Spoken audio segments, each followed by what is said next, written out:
अस्सलाम वालेकुम, मैं हूं हबीब अकरम और इस वक्त मेरे साथ मौजूद हैं सुहेल अहमद साहब। और सुहेल अहमद साहब डिफेंस एनालिस्ट हैं और ये ख़ास तौर पर उन हथियारों पर नज़र रखते हैं जो पाकिस्तान इस्तेमाल करता है या पाकिस्तान के ख़िलाफ़ इस्तेमाल होते हैं या हो सकते हैं।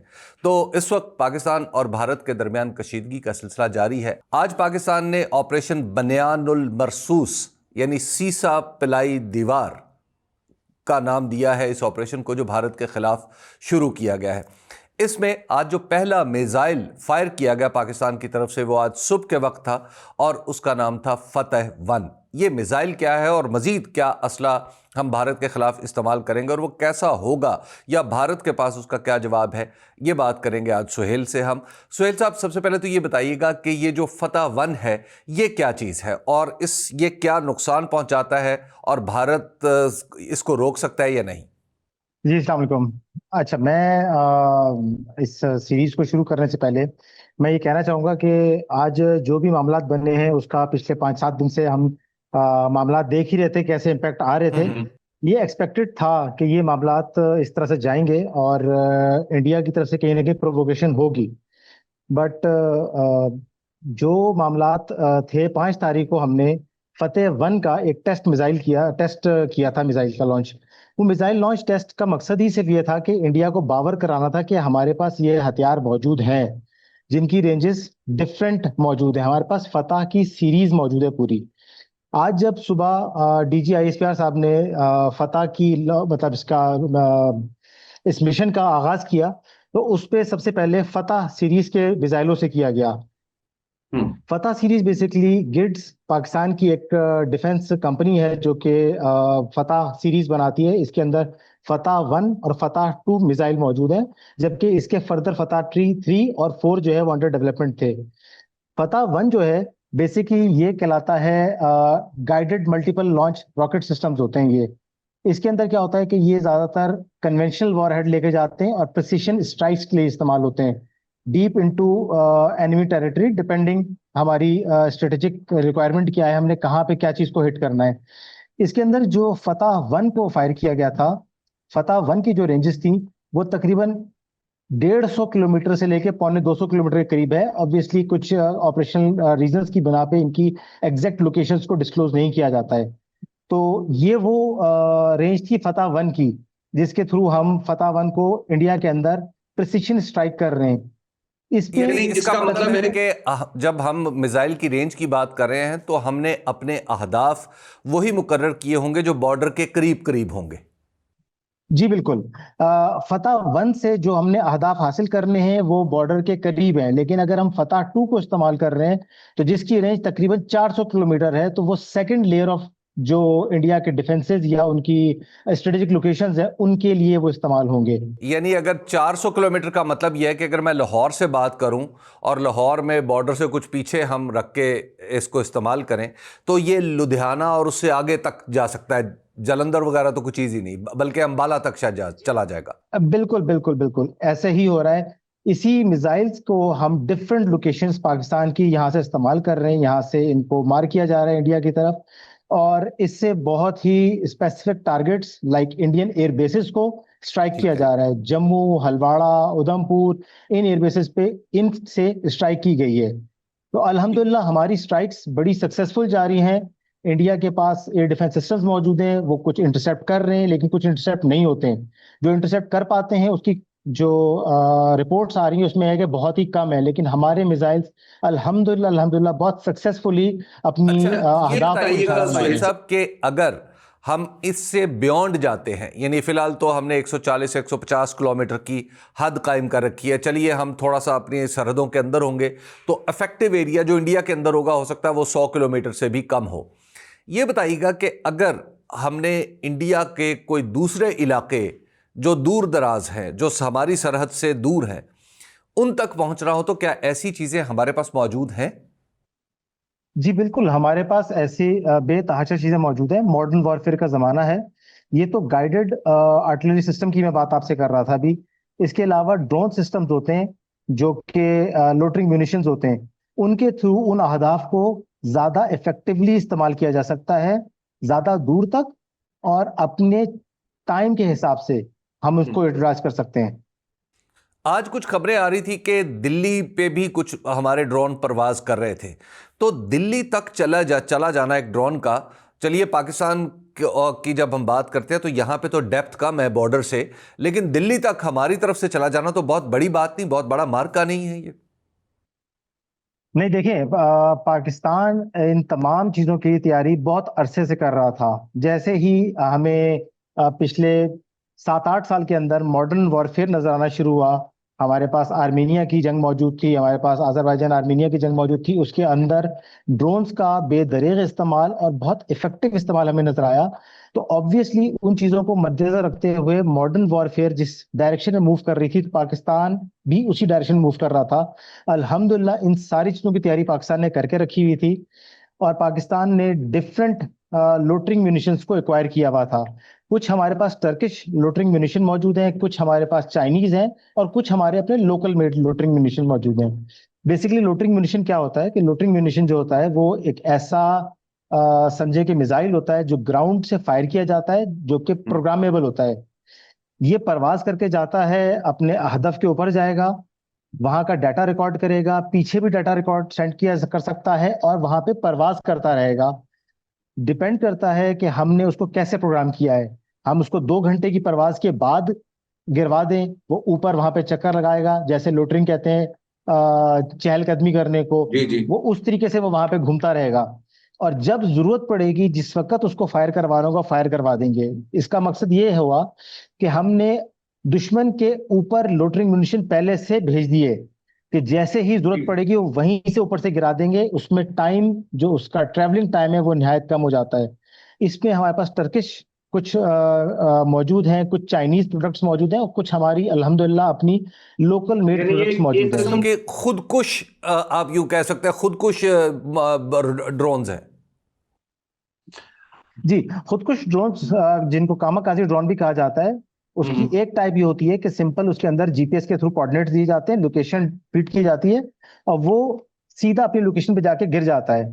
लोटरिंग का बेनिफिट ये होता है कि लोटरिंग वहां पे परवाज कर सकता है, कुछ टाइम तक स्टे कर सकता है, और फिर हमारी कमांड के थ्रू जाके जो है वो डेटोनेट हो सकता है। अच्छा, ये बताइएगा कि पाकिस्तान के अंदर भी ड्रोन्स के मुख्तलिफ अटैक हुए। अगर हम देखें कि इंडिया की तरफ से तो कल तक जो बात पहुंची थी वो 70 से ज़्यादा थी। तो वो जो 70 से ज़्यादा ड्रोन्स पाकिस्तान के अंदर, इसराइली ड्रोन्स आके गिरे या हमने गिराए, तो हमारे सिस्टम ने उनको पहले डिटेक्ट किया था, या ये हिकमत अमली थी, या क्या था?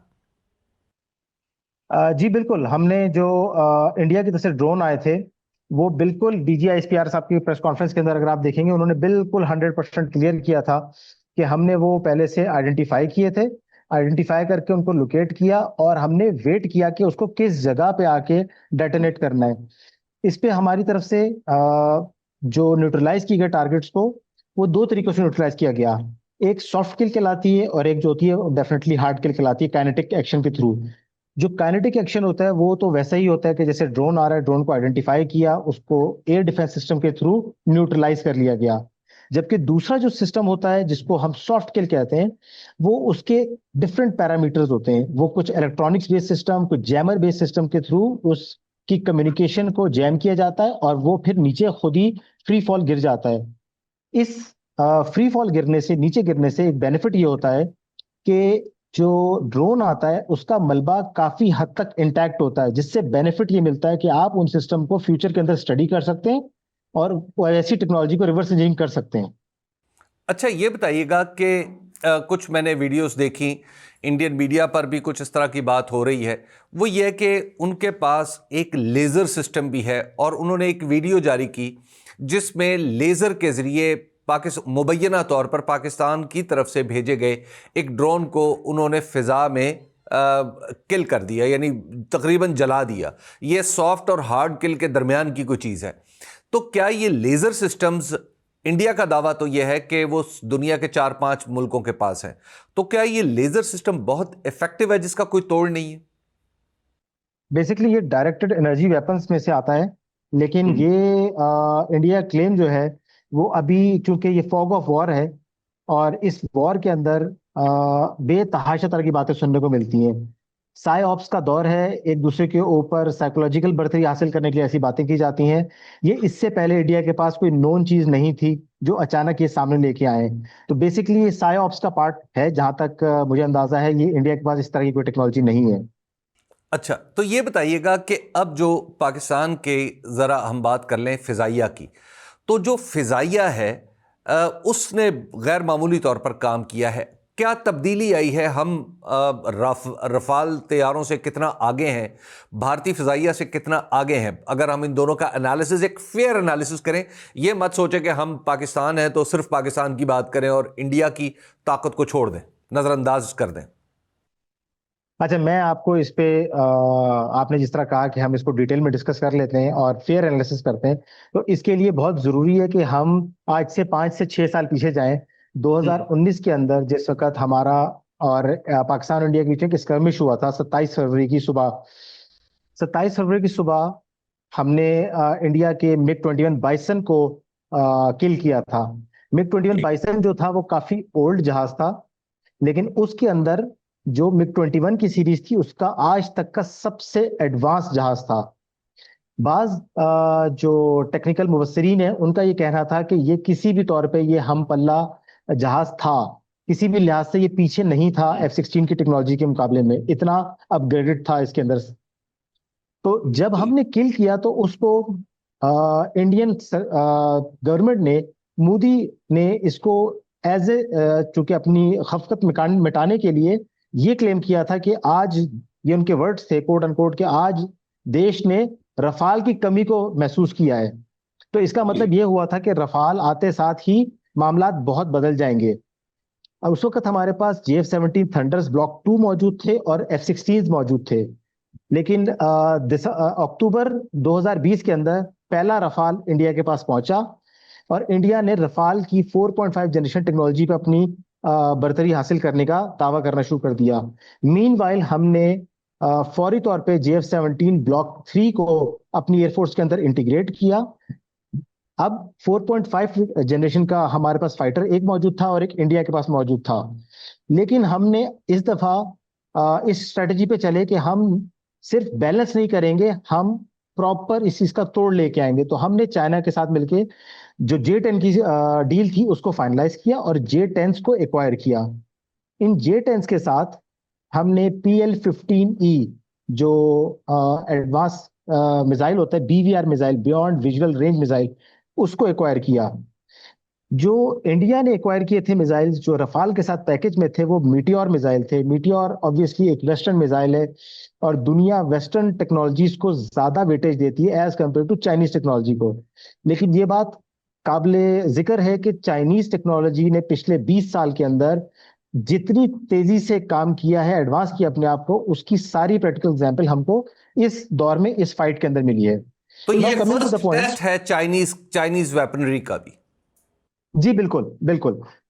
जो चाइनीज J-10C हमने एक्वायर किए थे उसके साथ PL-15E मिसाइल आया था, वो हमने JF-17 के साथ भी इंटीग्रेट किया था। और हम ये बात कई दफा बावर करा चुके थे डिफेंस एंथुजियास्ट हलकों के अंदर। डिफेंस जब आप एनालिसिस करते हैं उसके अंदर हमने बहुत फेयरली डिस्कस किया था मीटियोर मिसाइल के साथ। इंडिया क्लेम करता था कि वो फर्स्ट शूट करेगा क्योंकि वो J-10 को और JF-17 को ज्यादा लॉन्ग रेंज से आइडेंटिफाई कर सकेगा। और जबकि हमारा क्लेम ये था कि हमारे PL-15E की रेंज जो है वो कंपैरेटिवली ज्यादा है। लेकिन ऑब्वियसली चूंकि वो टेस्टेड नहीं था, वॉर प्रूवन नहीं था, तो उसके लिए वॉर प्रूवन होना बहुत इंपॉर्टेंट था। On the night of 6th and 7th में, जिस वक्त इंडिया ने एयर लॉन्च अपने एसेट्स को जो है वो डिप्लॉय किया और पाकिस्तान पे हमला किया, तो जिस वक्त ये जहाज वापस जा रहे थे अपने बेसिस की तरफ, उसी वक्त ही हमारे यहाँ से अ, ये जो एयर एसेट्स थे हमारे, उनको एम्प्लॉय किया गया, उन जहाजों के साथ फाइट की गई और उनको फर्स्ट शूट किल मारा गया। ठीक। जो मोहतात अंदाजों के मुताबिक उन जहाजों को गालिबन इल्म भी नहीं हुआ कि इनको PL-15 की किल पड़ी है, जिसके तहत हमने आ, तीन जो थे वो रफाल तैयारों को, एक SU-30 को और एक MiG-29 को डाउन किया। अब फॉग ऑफ वॉर के अंदर इंडिया इसको डिनाई करता रहा कि ये हाँ। नहीं हुआ है, लेकिन एविडेंसेस फ्रॉम द ग्राउंड आते रहे और आइडेंटिफाई हो गया। और उसकी सबसे बेहतरीन एविडेंसेस कल शाम को जो जॉइंट प्रेस कॉन्फ्रेंस हुई, उसमें एयरफोर्स की तरफ से एयर मार्शल औरंगजेब मौजूद थे, वाइस एयर मार्शल औरंगजेब साहब मौजूद थे। उन्होंने जो है उसकी तमाम एविडेंसेस को इशू किया, वो दिखाया। इसमें मैं एक पॉइंट को जो सबसे खास पॉइंट है वो मैं जरूर बताना चाहूंगा कि हमने कल ये चीज को सुना कि रफाल की जो आरटी थी, रेडियो ट्रांसमिशन थी, उसको वो रिकॉर्डेड ट्रांसमिशन को सुनाया गया। ठीक। अब रिकॉर्डेड ट्रांसमिशन सुनाना एक निहायत, एक हम इसको दुश्मन पे एक और लेवल की सबकत को हासिल कर किया हमने। रफाल सिस्टम्स 4.5 जनरेशन के वो सिस्टम्स हैं जो कि 5th जनरेशन के जस्ट नीचे होते हैं, दुनिया के state of the art systems हैं। अब ना सिर्फ ये किल्स जो रफाल को हुई है, इससे ना सिर्फ रफाल की सेल को नुकसान पहुंचेगा, इससे रफाल के जो सिस्टम्स की अंदर जो भी इनकी आपस की इंटीग्रेशन है, ये टोटल डिस्क्लोज हो गई कि पाकिस्तान ने उन सिस्टम्स को जाके ना सिर्फ डैमेज किया, सिर्फ एयर टू एयर किल नहीं किए, बल्कि सॉफ्टली उनकी तमाम पोजीशंस को, उनकी बातों को, उनकी आरटी को आइडेंटिफाई किया कि एक्चुअल में एयर बैटल में चल क्या रहा था। तो इससे नुकसान रफाल की प्रोडक्शन, रफाल की सेल्स को भी होगा, और इंडिया का जो फ्यूचर रफाल प्रोग्राम है उसको भी इस पे हिट पड़ेगी। अच्छा सुहेल, ये बताइएगा कि S-400 नाम का कोई सिस्टम है जो एयर डिफेंस सिस्टम था भारत के पास, जैसा आप बता रहे हैं फतह 1 ने भी उसको क्रॉस कर लिया, हमारे जहाज भी उसको क्रॉस करके इंडिया के अंदर चले गए, वो सिस्टम भी बैठ गया। एक्चुअली इंडिया ने इस पूरी जंग को जो पिच किया था वो अपनी दो चीजों से पिच किया था, एक स्ट्रांग एयर डिफेंस और एक स्ट्रांग एरियल डोमिनेंस से। जो स्ट्रांग एरियल डोमिनेंस थी वो था इनका रफाल, जो कि 6 और 7 की रात को हिट हो गया। अब रफाल या इंडियन एयरफोर्स अब सामने नहीं आने वाली, उसको जो प्रोटेक्शन दे रहा था अब इन एयरबेसिस को, या इंडिया को जो प्रोटेक्शन प्रोवाइड कर रहा था, वो उनका S-400 एयर डिफेंस सिस्टम था। S-400 इंडिया का क्राउन ज्यूल सिस्टम था कि जिसके तहत वो पाकिस्तानी जहाज़ों को इंडिया में दाखिल नहीं होने देता। लेकिन अल्हम्दुलिल्लाह अल्हम्दुलिल्लाह अल्लाह के फजलो करम से हमने JF-17 पे एंटी रेडिएशन मिसाइल्स को उनके साथ जाके स्ट्राइक की, और एक सक्सेसफुल स्ट्राइक करके रफाल के जो रफाल की प्रोटेक्शन पे जो चीज मौजूद थी, जो कि इंडिया की फजाई सरहदों के मुहाफिज थे, S-400 सिस्टम, उसको डाउन किया नॉर्थ के अंदर। अब इससे नेक्स्ट स्टेप में अगर रफाल सिस्टम ने सामने आना भी था, अगर वो अपने इस हदूद में रहते डिफेंस करता, तो वो बिल्कुल पीछे हो जाएगा।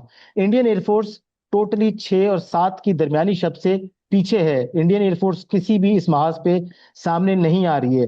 पाकिस्तान ने अब इस S-400 सिस्टम को डिमोलिश करके ये एक अपनी सबकत का ऐलान किया है। ये 2 से 3 सिस्टम्स, और ये $1 बिलियन का एक सिस्टम होता है। इतनी बड़ी सिस्टम को डिमोलिश करना, मजीद 1 से 2 जगह करके हम एक अच्छा कॉरिडोर बिल्ड कर सकते हैं कि जहां हमारे जहाज इंडिया के अंदर डीप पेनिट्रेशन के साथ जाके उनके बेसिस के ऊपर स्ट्राइक कर सकते हैं और कंप्लीट एयर सिक्योरिटी का ऐलान कर सकते हैं। अच्छा, लास्टली ये बताइएगा कि अगर हम बात कर लें अपनी बहरिया की, तो बहरिया के हवाले से भी कुछ झूठी सच्ची खबरें चल रही थी कि भारत ने अपना एयर कैरियर, जो एयरक्राफ्ट कैरियर ला के खड़ा कर दिया है 400 मील 300 मील दूर कराची से, वो तो बाद में गलत साबित हो गई। लेकिन हमें वर्स्ट के लिए तैयार रहना चाहिए। अगर भारत उस तरफ से कुछ करता है तो वहां पर हमारी क्या पोजीशन है? देखें, पाकिस्तान नेवी इस पूरे सिनेरियो के अंदर बज़ाहिर इन्वॉल्व नजर नहीं आ रही है, लेकिन ये इस चीज का हमें बखूबी इल्म है, और हमें नेवी ने पिछले 7-8 साल के अंदर जो एक्विजिशंस की थी इस नेवल महाज के लिए, वो इतनी कारगर साबित हुई कि वो सारी डिप्लॉयमेंट्स इस वक्त सी के अंदर मौजूद हैं। ये बात हमको पता है कि जो INS विक्रांत एयरक्राफ्ट कैरियर है, उसकी इस रीजन में आमद जो है वो एक प्रॉब्लमेटिक हो सकती है। तो ऑब्वियसली उसको इस रेंज के अंदर आने ही नहीं दिया जाएगा कि जहां वो पाकिस्तान के लिए या हमारी समंदरी हुदूद के लिए कहीं कोई खतरा बने। वो उस पे मैं रेंज ये कहना कितनी चाहूंगा, है, यानी कितना करीब आए कि हमें पता चल हम चार समझेंगे सौ कि खत्म है। 400 किलोमीटर की बात की जा रही है जनरली, कि यहाँ के बाद जो है वो एक खतरे की अलामत बन सकता है। लेकिन इसमें कोई शक नहीं है कि हमारे सबमरीन्स जो हैं वो ऑलरेडी डिप्लॉयड हैं, मामला बहुत आगे जा चुके हैं, हम बिल्कुल तैयार हैं। आईएनएस विक्रांत को जिस वक्त हम ये इंतजार नहीं करेंगे कि 400 किलोमीटर के अंदर आएगा, 400 किलोमीटर की रेंज में आएगा, हमारे लिए थ्रेट बनेगा तो हम कोई थ्रेट क्रिएट कर उसके थ्रेट की उसको किल करने जाएंगे। हम उसको बहुत पहले ही उसकी मूवमेंट को देखते हुए फैसला करेंगे। और हमारे पास पाकिस्तान नेवी के जो एसिड्स हैं, हमारे फ्रिगेट्स हैं, हमारे पास एंटी शिप जो मिसाइल्स शिप्स के ऊपर डिप्लॉय हैं, और हमारे जो इनके लॉन्ग रेंज जो एयरक्राफ्ट सिस्टम्स हैं पाकिस्तान नेवी के, वो प्लस एडिशनली पाकिस्तान एयरफोर्स की तरफ से साउथ के अंदर हमारी एयर एसेट्स डिप्लॉय हैं जो कि नेवल सपोर्ट रोल में होते हैं। और नेवल सपोर्ट रोल्स में उनके पास नेवल कैरियर किलर्स जो मिसाइल्स मौजूद हैं। तो ये ना सिर्फ नेवी की तरफ से जवाब होगा बल्कि एयरफोर्स की तरफ से भी जवाब होगा। तो ये इतना बड़ा एयरक्राफ्ट कैरियर को लेके आगे आ जाना, ये निहायत इंडिया की तरफ से एक बेवकूफ़ी होगी कि वो इतना बड़ा एसेट ले आए और उसको वो किल करवा दे। क्यों? क्योंकि जो एयरक्राफ्ट कैरियर होता है वो चलता है अपने जहाज़ों की मदद से जो उसके ऊपर एयरक्राफ्ट मौजूद होते हैं। वो एयरक्राफ्ट, हमें ये पता है कि एरियल डोमिनेंस इस वक्त हमारी मौजूद है। क्या जेट-10 सी के ऊपर फ्लाई नहीं कर सकते? तो वो जो MiG-29 यूपीजी लेके आ रहा है, तो वो एक हमारे लिए कोई थ्रेट नहीं होंगे। और ये आईएनएस विक्रांत जो है वो इंशाल्लाह एक टेक्स्ट बुक किल की सूरत में हमारे सामने नजर आएगा हमको। लास्ट ये बताइएगा कि दोनों मुल्कों के पास न्यूक्स भी हैं। क्या न्यूक्स लाने ले जाने के लिए दोनों मुल्क यानी पाकिस्तान तैयार है? और दूसरा मुझे साथ इससे जुड़ा हुआ ये सवाल है कि वो कौन सी चीज़ है जो भारत के पास ऐसी हो सकती है जो हमारे इल्म में ना हो? देखें, मैं आपके सेकंड सवाल को मैं पहले ले आता हूं। ऐसी भारत के पास कोई चीज हो ही नहीं सकती है जो हमारे इल्म में ना हो। अच्छा। हमारे मिजाज के अंदर, हमारी डॉक्ट्राइन के अंदर ये मौजूद ही नहीं है कि हम इंडिया को स्टडी ना करें। इंडिया के अंदर चीजों को, इंडिया जो कुछ प्रोडक्शन कर रहा है या बाहर से जो एक्विजिशन कर रहा है, वो हमारी नॉलेज में ना हो। तो ये हमें हर तरह की नॉलेज मौजूद है।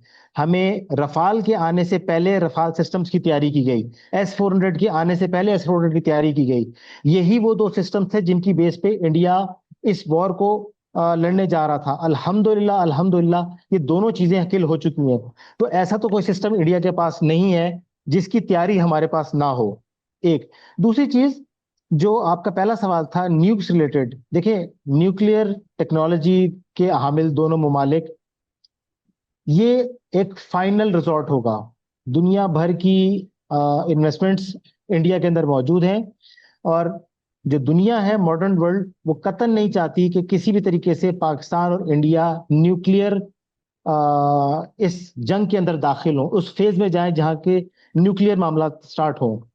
पाकिस्तान की कतन ख्वाहिश नहीं है कि हम न्यूक्लियर वेपन्स को इस्तेमाल करें। लेकिन अगर हम पर ये जंग मुसल्लत कर दी गई है, हमने अमन की बेतहाशा बातचीत की है, हमने अमन को बार बार बार बार रखा है, लेकिन अब अगर ये जंग मुसल्लत है तो जंग अब जारी रहेगी उस वक्त तक जब तक इंडिया अब हमसे अमन की दरख्वास्त नहीं करता। हम कतन पीछे हटने वाले नहीं हैं। जो पीछे हटने का वक्त था, हमने कल प्रेस कॉन्फ्रेंस के अंदर भी तमाम इंटरनेशनल मीडिया को बुला के ये बावर कराई बात कि इंडिया क्या कर रहा है और इसके कॉन्सिक्वेंसेस कहां तक जाएंगे। इसकी कोई जिम्मेदारी नहीं है, इसकी कोई गारंटी नहीं है कि इंडिया इस काम में पहल नहीं करेगा न्यूक्लियर के अंदर।